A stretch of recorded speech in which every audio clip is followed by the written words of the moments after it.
In Sitefinity, each instance of the Content Block Widget Control Designer has a checkbox to automatically generate the social sharing links. This is a great way to instantly make your content shareable. However, if you already have an existing social sharing solution, you may want to remove this option so that the Sitefinity social links cannot be enabled. Although there is no option to disable this feature out of the box, you can globally override this using the Sitefinity ViewMap. The ViewMap is a setting that globally maps Sitefinity control types to specific custom templates. To make use of this feature, you first need a copy of the template that you want to map for the control you want to override. The complete collection of templates is available in the Sitefinity SDK. After installing the SDK, open the folder that matches your Sitefinity version under the Program Files, Telerik folder, then go to SDK, Content, and finally Resources. Here you find a zip file containing all the original widget templates you can override. Extract this to reveal all the available Sitefinity templates. For this example, we want to edit the template for the generic Content Block Control Designer. That is, the template for the designer that is shown when you click Edit for the Content Block widget. This happens to be the Content Block Designer template, which is located in the back-end Generic Content folder. Copy this file into your Sitefinity solution.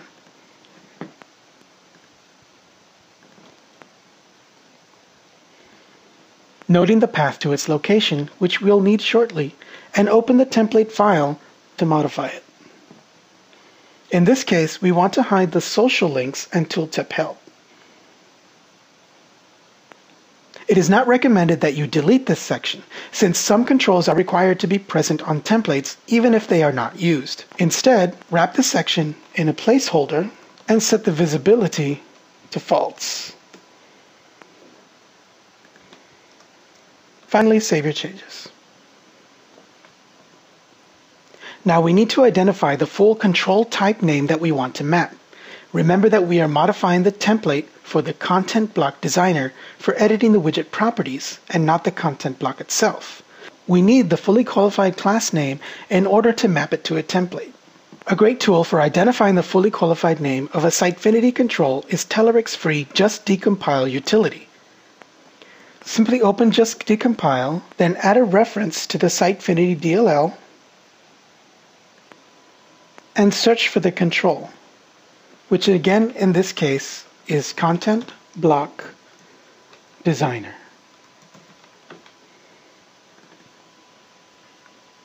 This reveals both the control name and the full namespace to which it belongs, which we'll need to map the control.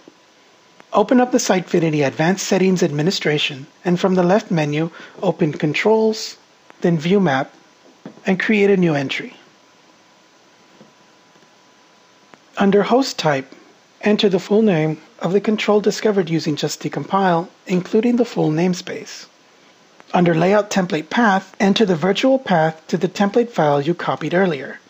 Save your changes, and finally restart your application by saving the web config file. Now, when you open up the control designer for a content block, the social section is excluded as defined by your custom template. You can use this process to customize any template from the SDK, such as the Sitefinity content widgets, fields, and controls.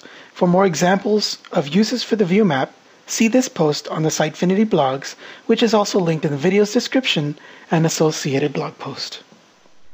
For more Sitefinity videos, tips, tutorials, and code samples, be sure to subscribe on blip.tv or visit celeron.net/SiteFinityGuru.